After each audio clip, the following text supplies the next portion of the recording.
반갑습니다. 교재 다란이 수행 41페이지. 관세음보살님이 이 다란이 신묘장구 대다란 이를 거듭거듭 항상 수지한 힘으로 무수억급의 미세생사를 초월했고, 태어날 때마다 항상 부처님 앞 연꽃 위에 화생하셨고 태의 몸을 받지 않았다. 우리도 관세음보살님 같이 이 다란이 신묘장구 대다란 이를 수지하는 힘으로 대비주 수행을 성취할 수 있습니다.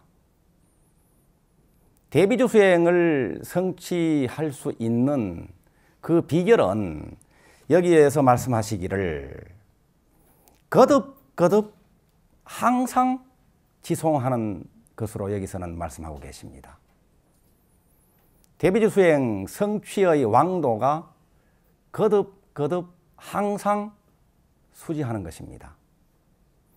거듭거듭 항상이 등력의 비결이요 성취의 비결이다, 이렇게 설하고 계신 것이죠. 대비주 수행법에 대해서 저번 시간에 공부한 적이 있는데, 대비주 수행법을 다시 하나씩 짚어가면서 오늘 어떻게 거듭거듭 항상 수행할 것인가에 대해서 살펴보겠습니다. 대비주 수행법을 설명을 들으셨으니까 그 대비주 수행법에다가 거듭거듭 항상을 더 붙이시면 되죠. 네 가지로 말씀을 하셨는데, 대비주 수행법 첫 번째로는 수행법회에 동참할 것이죠. 수행법회에 동참한다. 무엇을 붙인다고요? 거듭거듭 항상 수행법회에 동참해서 거듭거듭 항상 경전 공부를 하고 거듭거듭 항상 고성경진을 함께 하는 것이 좋겠죠.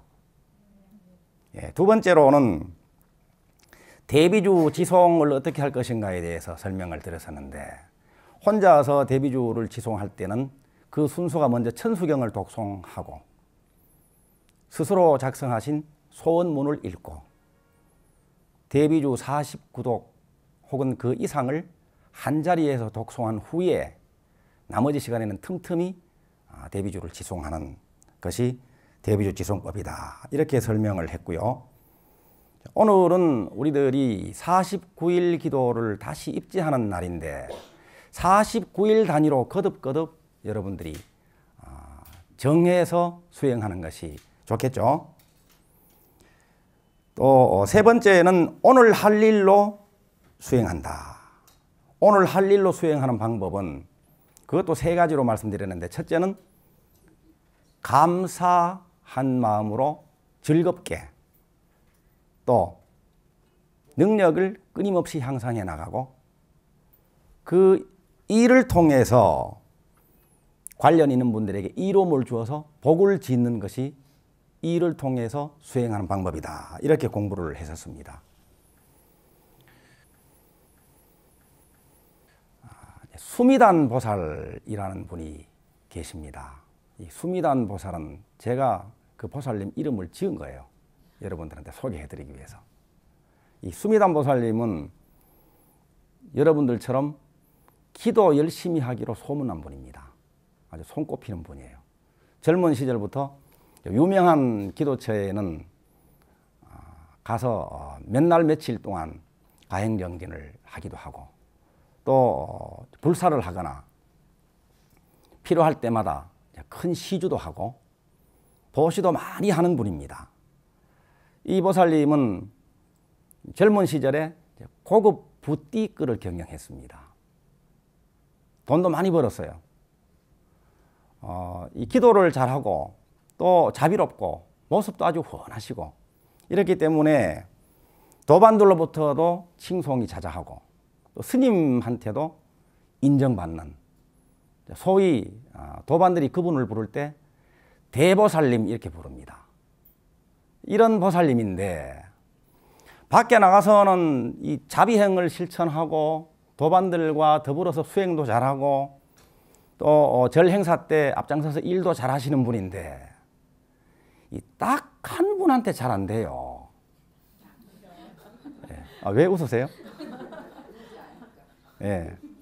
집에 가서 남편 얼굴만 보면 자비심이 어디로 도망갔는지 사라져버리고 미운 마음이 들고 화가 치밀어 오릅니다. 어떻게 이런 일이 있을 수가 있을까? 그래서 이 보살님이 이 하소연을 하셔서 그 이야기를 들어봤더니 이 거사님이 젊은 시절부터 이 미운 짓을 많이 했어요. 이 거사님은 천하의 한량입니다. 이 보살님이 열심히 능력 발휘를 해서 돈을 벌어 놓으면은 돈을 한 보따리씩 싸가지고 나가서 흥청망청 써버립니다. 그것도 스캔들을 일으켜가면서. 그래서 별명이 스캔들 메이커예요. 그러니까 얼마나 허탈하고 얼마나 힘들겠어요. 이 보살님은 기도를 열심히 하고 또 수행을 많이 한다고 해도 이 거사님 얼굴만 보면은 미운 마음이 들고 화가 끓어오르게 돼 있죠. 기도를 열심히 하면서 한편으로 발언하기를 이제 나이가 좀 들면은 거사님이 방황을 이제 청산하고 제자리로 돌아와서 가정도 잘 돌보고 가정 역할도 잘하고 또 이 보살님 고생한 것도 알아주고 이렇게 하리라고 기대를 하면서 묵묵히 참아가면서 지금껏 지내왔는데 회갑이 지나면서 이 거사님이 방황을 끝내고 집으로 돌아와서 호강을 시켜주는 것이 아니라 오히려 뇌졸중으로 쓰러져 버립니다. 이 보살님은 이제 거사님 간병하는데 시간을 다 바치게 생겼어요. 바깥 일도 이제 하기 힘들죠. 우선 급한 고비를 넘길 때까지는 이 남편 살리려고 열심히 간병을 했는데 어느 정도 한숨 돌릴만 하니까 이제는 지치고 힘들고 신세 한탄이 나오고 그렇겠죠. 그래서 이 보살님이 생각하기에 거사님보다 자기가 먼저 죽겠다 이러다거나 쓰러져서 자기가 죽겠다. 이 과로가 되고 스트레스 때문에. 그래서 간병을 도와줄 만한 분한테 한 분한테 부탁을 해서 이 남편 간병을 맡기고 이제 절로 찾아와서 이렇게 하소연을 하는 거예요. 그래서 그때부터 뭐 와서 스님한테 어떤 스님한테라도 이렇게 하소연하면 스님은 답이 뭡니까? 네, 기도하십시오. 수행 열심히 하십시오. 그렇게 이야기하기가 쉽죠. 이 보살님은 37일 수행을 시작했습니다. 첫날부터 절에 오셔가지고는 아침 일찍부터 수미단에 바짝 붙어서 자리를 잡고는 바위처럼 용맹정진을 하기 시작했습니다. 그래서 붙인 이름이 수미단 보살입니다. 수건을 머리에 질끈 동여매고는 아주 묵언을 하면서 처절하게 3주를 수행을 했어요. 눈물도 흘려가면서 수행을 처음 시작하면서 남편이 미운 짓 한 것이 점점 더 생각나겠죠. 그런데 이 기도를 할수록 이렇게 이 미운 마음이 가라앉지는 않고 사라지지는 않고 미운 마음이 더 일어나는데 이거 어떻게 하면 좋으냐고 공양 시간에 저한테 하소연도 하고 이렇게 하면서 3주를 꼬박 정진을 했는데 회양하는 날이 됐습니다. 21일째 되는 날 문득 한 장면을 보게 됩니다. 자, 영화 한 편을 보게 되죠. 환상인지 상상인지 알 수는 없지만 문득 파노라마처럼 이 삶이 지나가는데 시간은 수백 년 전 일이고 배경은 현풍입니다. 어느 절이에요. 그 절에서 스님들이 수행을 하고 있는데 그때 원주 스님이 저였다는 거예요. 그 인연으로 제가 머물고 있는 도량에 오셔서 이제 수행을 하게 된 거죠. 여러분들은 저하고 어떤 인연이 있길래 이런 귀한 자리에 오셨을까? 이 보살님은 그때는 젊은 학인 스님이었는데 이번 생에는 여자지만은 이 원주 스님의 지도를 받아가면서 열심히 정진을 하는 착한 학생이었습니다. 그런데 아랫마을 예쁜 처녀하고 사랑에 빠져버립니다. 그래서 이 젊은 처녀하고 사랑에 빠지고 나서 이 여인이 임신을 해요. 이 사실을 알고 처녀와 부모들은 젊은 스님한테 결혼하기를 요구를 했겠죠. 이 젊은 스님이 거절을 했습니다. 부모님과 이 처녀는, 임신한 처녀는 원주 스님한테 이 사실을 알렸고 젊은 이 학인 스님은 공부를 못하게 되죠. 우여곡절 끝에 이 젊은 스님은 방황을 하다가 죽겠다 이렇게 결심을 합니다. 그래서 어느 가을날 해질녘에 산으로 올라가요. 높은 산에 올라가서 이 바위 위에, 낭떠러지 위에 서서 자기 신세를 한탄하겠죠. 죽을 때 그 심정이 어떻겠습니까? 그래서 죽기 전에 생각하기를 내가 돈이라도 많았다면, 지금 현재 돈이 많다면 죽기 전에 아이를 임신한 그 여인한테 돈이라도 한 보따리 들려주고 내가 죽을 텐데 돈이 없어서 내가 이렇게 죽고 마는구나 이런 생각을 했겠죠. 어느 가을날 해질녘에 그래서 이 젊은 스님은 몸을 던져서 죽었습니다. 이 여인은 홀로 아이를 낳아서 고생하면서 부모님의 원조는 받았겠지만 아이를 키우면서 평생을 젊은 스님을 원망했겠죠. 그렇게 한 생이 지나갔습니다. 이번 생에서는 그 젊은 스님은 이 보살님으로 태어나고 그때 여인은 남편으로 태어났어요. 이번 생에서 저한테 말씀하시기를 이 보살님은 가을만 되면 우울증에 빠진다 그래요. 그리고 해질녘만 되면은 죽고 싶다는 생각이 들고 옛날에 그 한마음 강렬하게 낸 것들이 아직까지 남아있는 것이죠. 이런 것들이 대비주 수행을 하면서 다 닦을 수 있습니다. 이런 것들도. 이 보살님이 평생 동안 이 마음의 중심되는 감정은 우울과 죽고 싶다는 생각과 남편에 대한 미움이었습니다. 그래서 이렇게 이번 생에서 그렇게 만나서 남편이 옛날에 이 젊은 스님이 죽을 때 생각했던 것이 뭡니까? 돈 한 보따리를 좀 안겨줬으면 했죠. 이 거사님은 알아서 한 보따리씩 싸들고 나가서 돈을 써줍니다. 소원 성취한 거예요. 어떻게 보면. 네.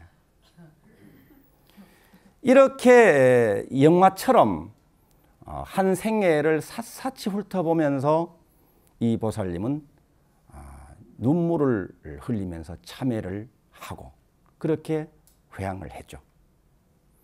회향을 하고 집으로 들어가서 남편 얼굴을 봤는데 옛날에는 남편 얼굴만 보기만 하면은 미운 마음이 들고 화가 치밀어 오르고 간병도 맞이 못해가지고 억지로 지어내서 살 수밖에 없었잖아요. 그런데 회향을 하고 집에 가서 남편 얼굴을 보니까 이분이 그 생애에서는 나 때문에 그렇게 고생하면서 살았구나 하면서 미안한 마음이 들고 또 안쓰러운 마음이 들고 불쌍한 마음이 들고 이런 마음이 들면서 지금까지의 치밀어 오르는 화, 미움은 어디로 온데간데 없이 사라져버리고 진심으로 정성을 쏟아서 간병을 하게 됐습니다. 진심으로 정성을 쏟아서 우리들이 아까 이야기했듯이 감사한 마음으로 즐겁게 간병을 하면서부터 이 거사님은 빠르게 회복이 돼가지고 놀랍게도 거의 정상적인 생활을 할 수 있도록 건강이 회복됐다는 소식을 들었습니다. 집안에 아픈 분들이 있을 때가 있죠. 환자가 있을 수 있습니다. 이럴 때는 우리들이 정성을 기울여서 감사한 마음으로, 즐거운 마음으로 간병을 제대로 잘 할 때에 과거에 얽히고 설킨 어변은 풀어지고, 미래로 볼 때는 이것이 큰 복이 되고 공덕이 되는 일입니다. 이 기회를 놓치지 마시고, 아픈 분이 계시면 정성을 기울여서 간병을 잘 하는 것이 대비주 수행자의 삶입니다. 어떤 어려운 일도 마찬가지겠죠. 나에게 다가온 일을 통해서 어떤 일은 과거의 업장이 풀리는 일이 되고, 어떤 일은 미래를 향해서 큰 공덕을 지을 수 있는 기회가 되는 일입니다. 그리고 대비주 수행법 네 번째는 오늘 만나는 사람을 본래불로 보라 하는 내용이었습니다. 오늘 우리들이 사람을 만나고 또 이 자리에도 여러분들이 계신데, 이 한 분 한 분들이 본래로 부처님이라는 거예요. 탐진치 삼독심에 지글거리는 모습을 보일 때도 있고, 어떨 때는 거친 모습을 보일 때도 있지만은, 그렇지만은 부처님과 조금도 다름없는 불성을 간직한 분이다. 이렇게 알고 이렇게 생각하는 것이 진정한 염불입니다. 그래서 이 본래불에게 예배하고 찬탄하고 공양을 올리는 것이 대비주 수행을 잘하는 우리들의 삶이죠. 상불경보살님 이야기 들어보셨죠? 상불경보살은 법화경 상불경보살품에 나오는 이야기입니다. 아주 먼 급 전에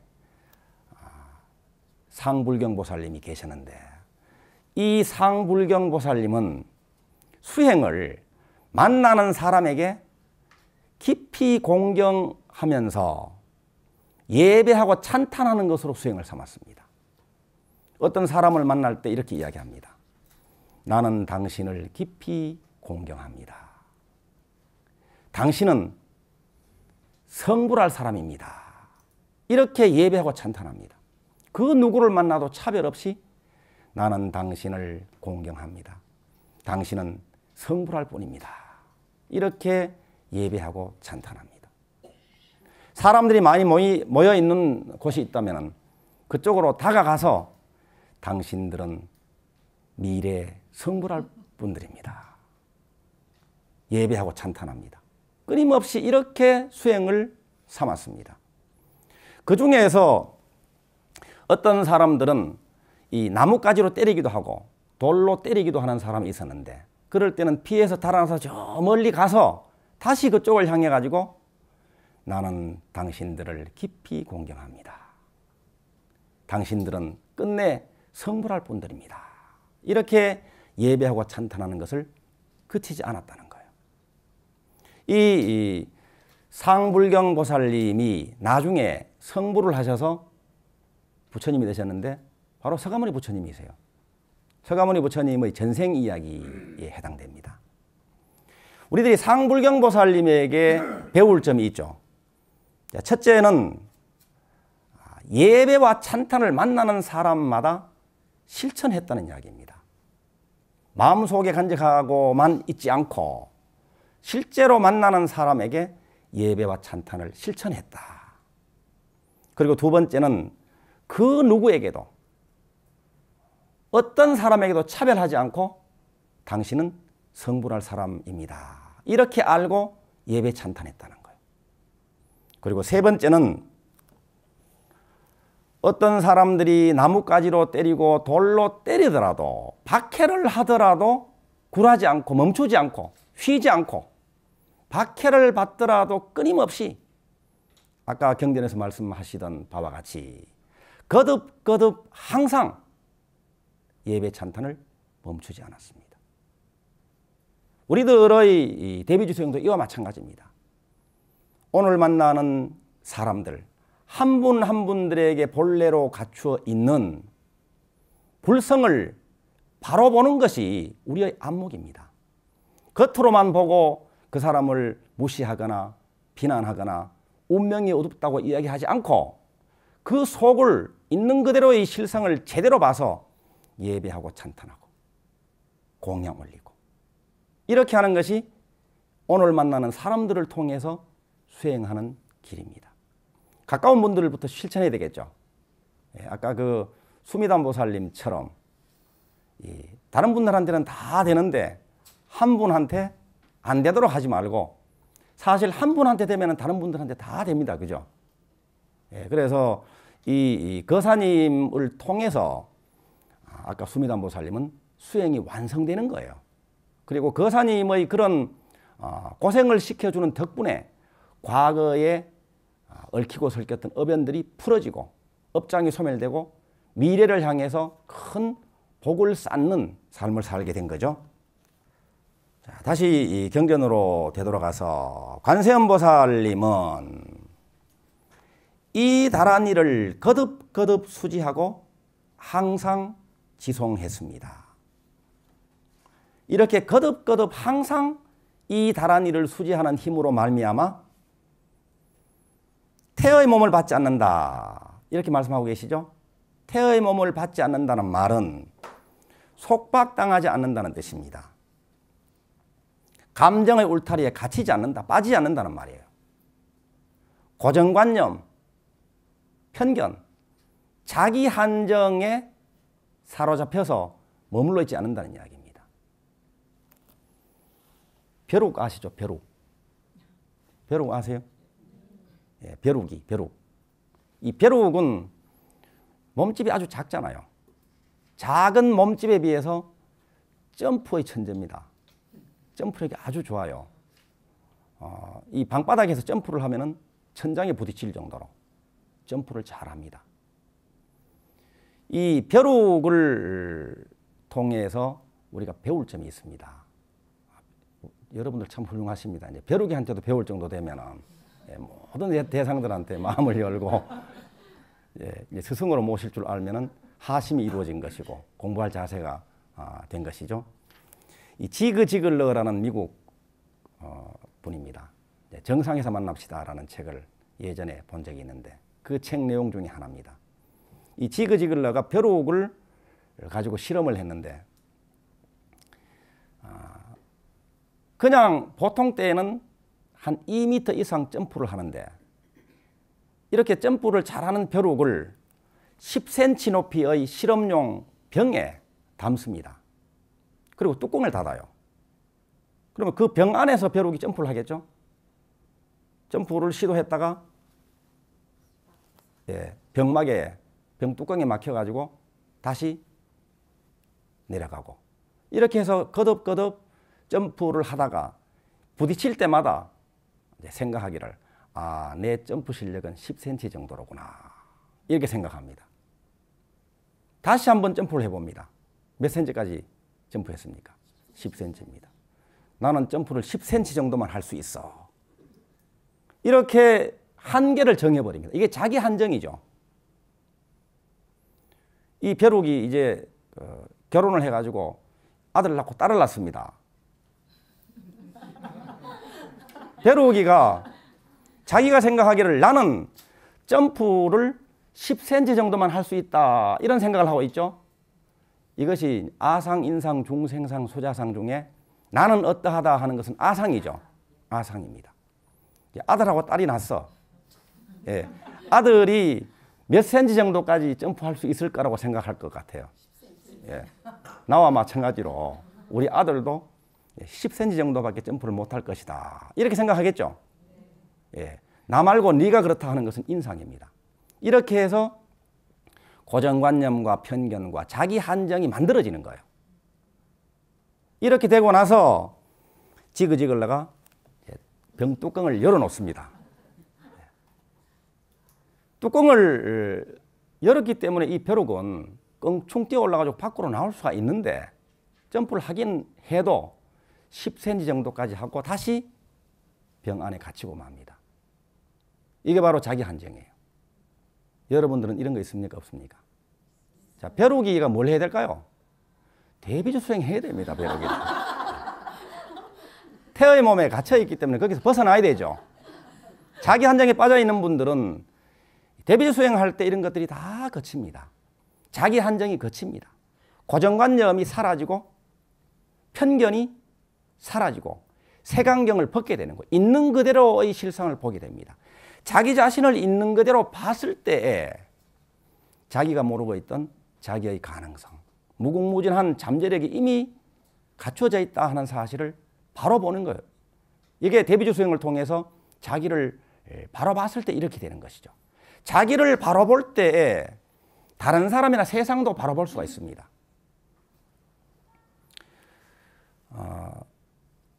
어느 보험회사에 교육 파트의 책임자, 임원으로 일하는 분입니다. 제 또래의 연세의 거사님이신데 이분은 강의를 아주 잘하시는 분입니다. 그렇기 때문에 직원 교육을 책임지는 임원으로 활동을 하고 계시죠. 이분이 주로 본사에서 근무를 하시다가 정기적으로 지방에 있는 직원 교육을 시키기 위해서 지방 출장을 다닙니다. 지방 출장 다니면 참 좋다고 그래요. 이제 그쪽 지방의 그 특색 있는 음식도 드실 수 있고 또 시간을 내서 관광도 할 수 있고 또 좋은 분들과 회식도 하고 이런데 이렇게 좋은데도 이 거사님이 딱 질색인 것이 하나 있다는 거예요. 노래방 가는 거예요. 여러분들은 노래방 가기를 다 좋아하시죠? 근데 이 거사님은 노래방 가는 것이 질색이기 때문에 지방 출장 가는 것조차도 아주 곤란한 거예요. 큰 행사를 마치고 접대한다고 저녁 공양을 대접을 받고는 노래방에 가니까 그걸 거절하느라고 아주 고역이라는 거예요. 이 거사님이 어떻게 해서 노래방 가기를 싫어하는가. 나는 노래는 못해. 그것도 절대로 못해. 이게 자기 한정입니다. 무엇이든지 잘할 수 있어.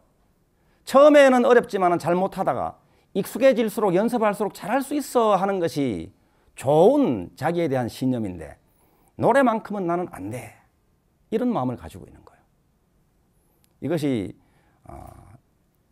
어떤 원인이 있었겠죠.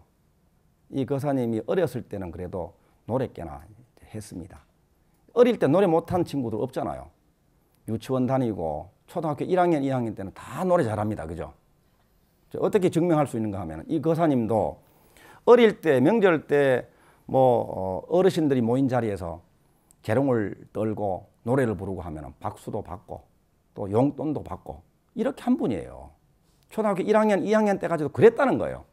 그런데 3학년 올라가서 음악 시간이 됐는데 1번부터 이제 차례대로 나가서 앞에서 한 명씩 노래를 부르고 그러면 선생님이 평을 하시고 채점을 하시는 음악 시험 시간이었나 봐요.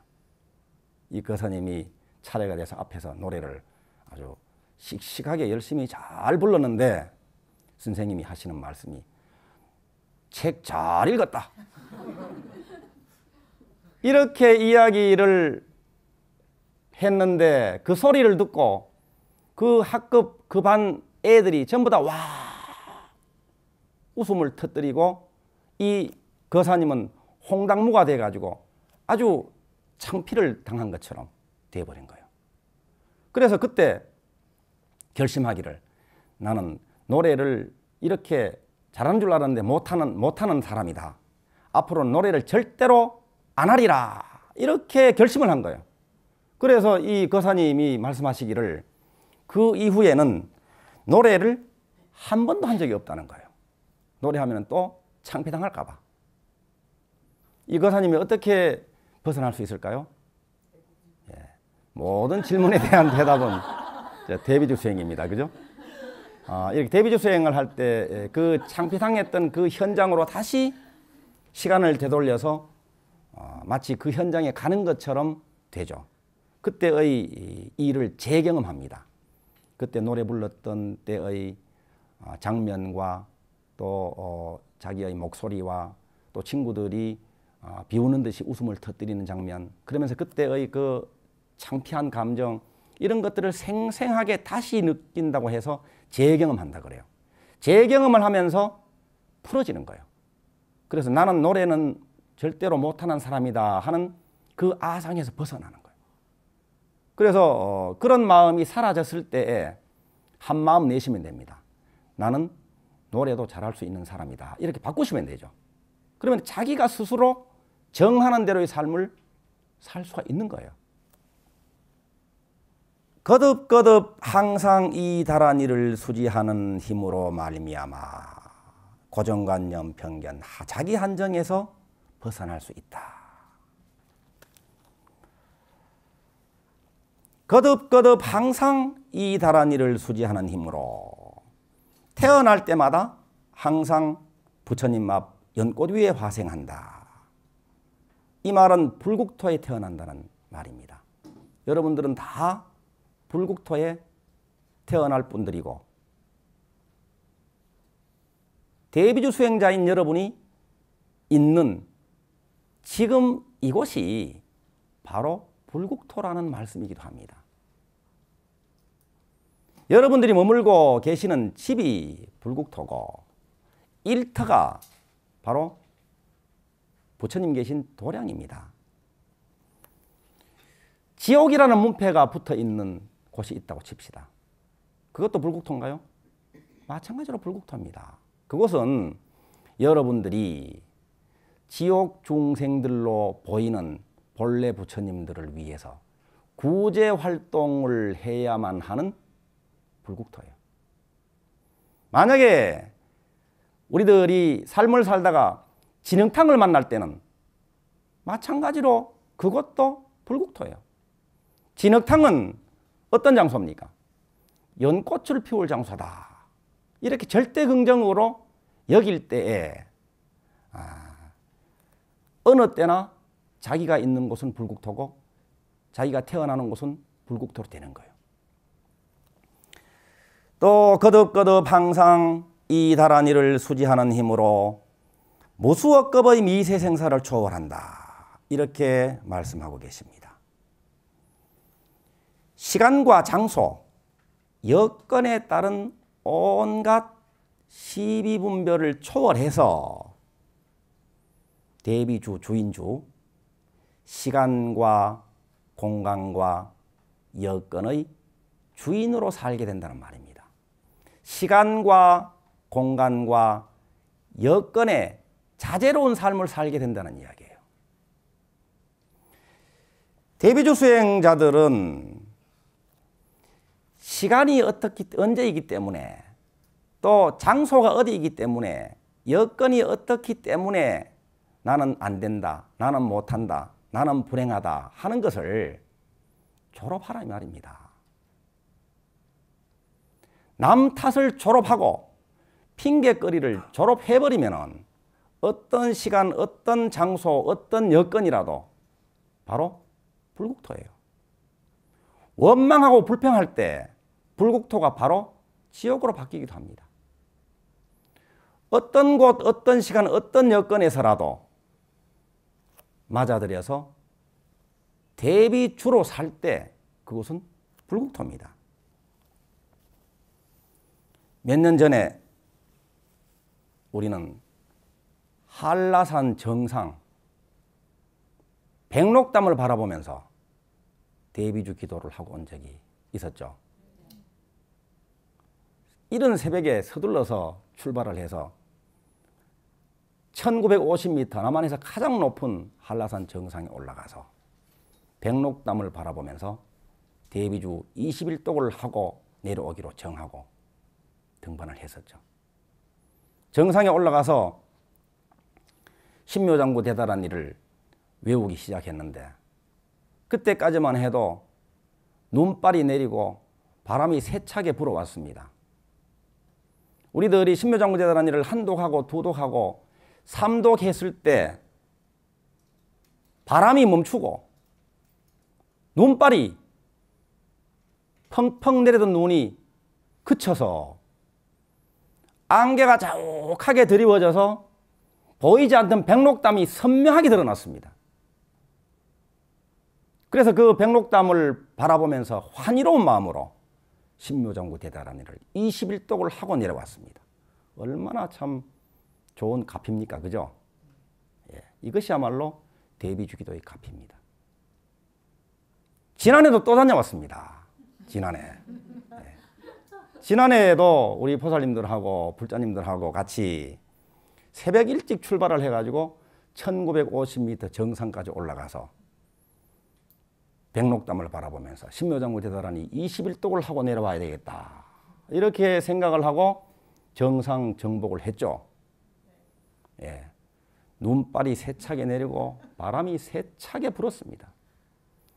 자, 속으로 기대하기를 몇 년 전처럼 신묘정부 대다라니의 위신력으로 한 3독만 해버리면은 눈발이 멈추고 세찬 바람이 그치겠지 하는 바람을 가지고 신묘정부 대다라니를 열심히 외웠는데 3독을 하고 7독을 하고 10독이 넘어가도 바람이 그치지 않고 태풍이 몰려옵니다. 태풍이. 눈발이 그치는 것이 아니라 폭설이 내립니다. 폭설이. 그래서 한 치 앞도 보일 수가 없습니다. 빨리 마치 내려가라는 듯이 저쪽에서는 방송을 합니다. 폭설이 내리기 때문에 위험하니까 한시 빨리 하산하시기 바랍니다. 안내방송이 들려옵니다. 그런데도 우리는 그 폭설 속에서 날아갈 것만 같은 태풍 속에서도 신묘정부 대다라니 21독을 다 마쳤죠. 예. 몇 년 전의 가피와 이번의 가피 중에서 진정한 가피가 어느 쪽이 진정한 가피가 될까요? 둘 다? 예, 명답입니다. 예. 우리들이 삶을 살 때 상황이 좋을 때는 좋아서 좋은 경계라고 달게 느끼고 어려움이 닥치고 힘겨운 일이 닥칠 때는 이것은 아니다라고 부정하기가 쉽습니다. 그런데 대비주 수행하시는 여러분, 어떤 상황이든지 우리가 약으로 받아들이고 혹은 농사지는 분들은 걸음으로 활용할 때에 100%가 약으로 활용할 수가 있고 걸음으로 활용할 수가 있는 수행거리입니다. 그렇기 때문에 이런 자세로 시간과 공간과 여건을 탓하지 않고 핑계대지 않고 주인으로 사는 삶을 살 때에 진정한 대비주 수행자가 되는 것이다. 이렇게 말씀드릴 수가 있겠죠. 예. 자, 그렇다면은 질문을 한번 해보겠습니다. 대비주 수행하기에 가장 좋은 시간이 언제일까요? 지금. 예, 바로 정답입니다. 지금입니다. 지금. 바로 이 시간입니다. 지금 이 저녁 시간입니다. 아침에 질문할 때는 바로 그 아침 시간입니다. 우리들이 대비주 수행을 할 때에 새벽 수행이 좋습니다. 새벽 수행만 좋다고 하지 않았습니다. 예, 새벽 수행을 하는 것은 하루를 여는 수행입니다. 성취의 날, 행복한 날을 활짝 여는 수행이 됩니다. 또 낮 수행도 좋죠. 오늘을 아름답게 활짝 꽃피우는 수행입니다. 저녁 수행도 좋습니다. 밤 수행도. 특히 밤 수행은 우리들이 과거에 쌓인 업장이 마음 깊이 잠재의식 깊은 곳에 자리 잡고 있는데 저녁에 오늘처럼 저녁에 수행을 할 때에 깊이 가라앉아 있던 업장을 소멸할 수가 있고 또 깨어나기를 기다리고 있던 능력과 지혜, 자비가 밤에 잘 깨어나기가 쉽습니다. 밤 수행도 참 좋습니다. 어릴 때의 수행도 좋겠죠. 어릴 때의 수행은 총명해지는 수행입니다. 변제를 성취할 수 있습니다. 심신이 건강해집니다. 앞날이 선명하게 또렷하게 알 수 있도록 되는 수행입니다. 또 젊은 시절의 수행은 창조력과 성취력, 원력을 발휘할 수가 있도록 해주는 수행입니다. 필요한 인연, 또 자원, 정보, 아이디어를 마음껏 활용할 수 있는 힘을 발휘하게 되죠. 그러면 연세 드신 분들은 뭐 좋은 것이 없을까요? 연세 드신 분들도 소원 다 있습니다. 소원 성취의 기도 수행이 될 것이고, 연세 드신 분들은 다음 생을 여는 수행이 됩니다. 불국토에 태어나게 된다. 아까 말씀을 드렸는데 불국토를 활짝 여는 수행이고, 또 후손들, 가족들의 앞길을 여는 수행이 되겠죠. 자, 그렇다면 대비주 수행하기에 가장 좋은 장소는 어디일까요? 바로 여기입니다. 어떻게 그렇게 잘들 아세요? 집에 계실 때는 집이 좋은 수행처죠. 일터가 또 그렇고, 걸을 때는 거리가 또 좋은 수행 도량입니다. 시장에 있을 때는 시장 바닥이 또 좋은 수행 도량입니다. 자, 대비주 수행하기에 가장 좋은 여건은 언제일까요? 지금 여건입니다. 여건이 좋을 때는 좋은 대로 좋은 수행을 할 수 있는 여건이고, 여건이 힘들 때는 힘든 가운데도 성취의 꽃을 피울 수 있는 여건입니다. 온갖 시간 장소, 여건에 좌지우지되지 않고 자제롭게 대비주로 수행할 때 무수업급의 미세생사를 초월할 수 있다. 이렇게 경전에서 강조하고 계십니다. 거듭거듭 항상이 오늘의 주제였죠. 거듭거듭 항상. 지성심으로, 자비심으로, 신심으로 이 다란이를 수지하는 힘으로 행복하게 웃으면서 성취의 나날을 이어가시기를 진심으로 축원드립니다. 오늘 여기까지입니다. 감사합니다.